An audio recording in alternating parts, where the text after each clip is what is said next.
राधे, जय श्री श्याम। स्वागत है आप सभी का फिर से मेरे एक नए व्लॉग में। और चलिए जोड़ते हैं अपनी रीड जर्नी में एक और नया दिन। तो आज के दिन की शुरुआत हुई थी मेरी रात को 1:58 पर, मतलब मॉर्निंग के 1:58 बोल सकते हैं आप। करीब 2 बजे मैं उठ गई थी, वो भी बिना अलार्म के। और इसके बाद मैंने वही सेम जैसा कि जो फर्स्ट डे का रिवीजन था, और इसी दौरान फिर मैंने लिया एक बड़ा अच्छा सा ब्रेक, क्योंकि ब्रेक लेना ज़रूरी था। आज रात को काफ़ी अच्छी मॉर्निंग में मैं खड़ी हो गई थी। तो फिर मैंने अपने डेली रूटीन के काम करके पहले खाया खाना, और उसके बाद गई थी आज खेत पर, क्योंकि मैंने बताया कि हमारा नया घर बन रहा है। तो यहाँ मुझे देने जाने थे पैसे। और ये देखिए यहाँ चल रही है फ़िलहाल भराई, क्योंकि इतना कुछ ऊंचा लेंगे ये यहाँ से बेस, तो इतना ऊंचा जाएगा फर्श।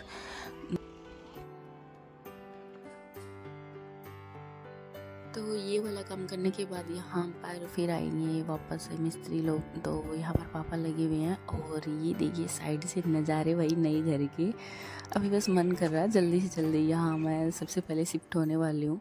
और अच्छा खासा टाइम यहाँ पर बिताने के बाद मैं आ गई थी घर, क्योंकि यार खेत में जाने के बाद वापस से घर आने का मन नहीं करता। एक सुकून वाला पैलेस होता है, जो भी गांव से हैं तो शायद समझ पाएंगे मेरी इस बात को। तो इसके बाद अब बारी थी फिर से। तो यहाँ पर मैं लगी थी हिस्ट्री की क्लास लेने के लिए। क्लास मतलब वहीं सेम चीज़ कि जीके को कितना ही पढ़ लिया जाए, आप कभी भी ये नहीं बोल सकते कि मैं एकदम से प्रिपेयर हूँ एग्ज़ाम देने के लिए। तो यहाँ पर फिर मैं गई थी डीमार्ट। तो यहाँ से लेके आई थी बड़ी वाली डेयरी मिल्क। मैंने सोचा खुद के साथ भी थोड़ा सा टाइम स्पेंड करना चाहिए, तो मेरी फेवरेट थी इसीलिए मैं ले आई। और उसके बाद आज अच्छा खासा टाइम गया था स्टडी का। मैंने जितना चाहा उतना अच्छे से कंज्यूम हुआ। तो मैं दिन में ही अपना डायरी वर्क लिख रही थी, क्योंकि अच्छे से पूरा हुआ था। और बीच में जो इक्का दुक्का छूट रहा था, तो फिर मैंने वही बुक्स उठाई और उनसे देखा कि भाई ये जो भी चैप्टर पूरे किए थे, क्योंकि किन्हीं में मैंने एक सोचा था, लेकिन फिर मैंने साथ साथ में 2 चैप्टर भी कंप्लीट कर लिए। और अब बारी थी मेरी एंशिएंट हिस्ट्री की। तो जो मैंने क्लासेस ले रखी थी वो भी मेरी अभी तक रिवीजन में नहीं हो पाई थी, क्योंकि इतना कुछ काम हो रहा था बीच बीच के अंदर कि कभी ना कभी कोई ना कोई छूट ही जा रहा था तो सब्जेक्ट। तो इसीलिए यहाँ से मैंने जो जितना था, सबसे पहले लास्ट का हर्षवर्धन बचा हुआ था तो उसको पहले रिवीजन में किया। और इसके बाद मैंने फिर से जो लास्ट वाली क्लासेस थी वो फिर से ली। मुझे ऐसे लग रहा था कि शायद वो मैं अच्छे से नहीं ले पाई, तो इसीलिए मैंने फिर से हर्षवर्धन की ही आज 2 क्लासेस कंप्लीट की थी। वहीं से मैंने एडुटेरिया यूट्यूब चैनल है वहीं से ली थी, क्योंकि सर बहुत अच्छी लैंग्वेज में पढ़ा रहे हैं और बहुत अच्छे से मुझे ये समझ आया, क्योंकि मैं हिस्ट्री में न्यू स्टूडेंट हूँ। और मैंने बताया था कि मैं पटवारी मेंस के लिए एलिजिबल हूँ, तो इसीलिए। और साथ में भी बारिश हो रही है, तो जो बैकग्राउंड नॉइज़ है उसके लिए माफ़ करना।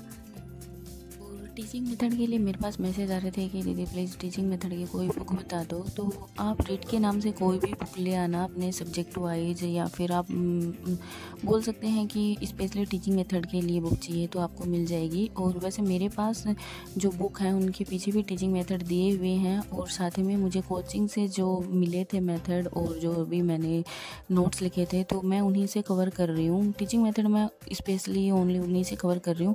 हाँ, उसके अंदर संस्कृत से मैं जो पढ़ रही हूँ वो बुक के पीछे हैं, टोटल उन्हीं से पढ़ रही हूँ टीचिंग मेथड।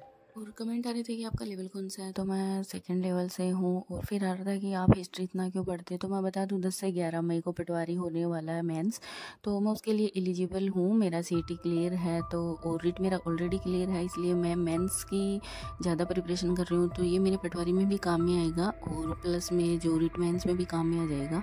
तो परी का मुझे इतना दिक्कत नहीं है, क्योंकि सब्जेक्ट वाइज मैं थोड़ा थोड़ा मेरा डेली जितना हो रहा है मैं उतना कवर कर रही हूँ। तो आई थिंक उन लोगों को जवाब मिल गया होगा कि मैं जीके इतना क्यों प्रिपेयर कर रही हूँ, क्योंकि भाई मैं साइंस से हूँ तो जीके मुझे नहीं आता, और पटवारी में भी यही काम में आने वाला है, मेंस में भी मेरे यही काम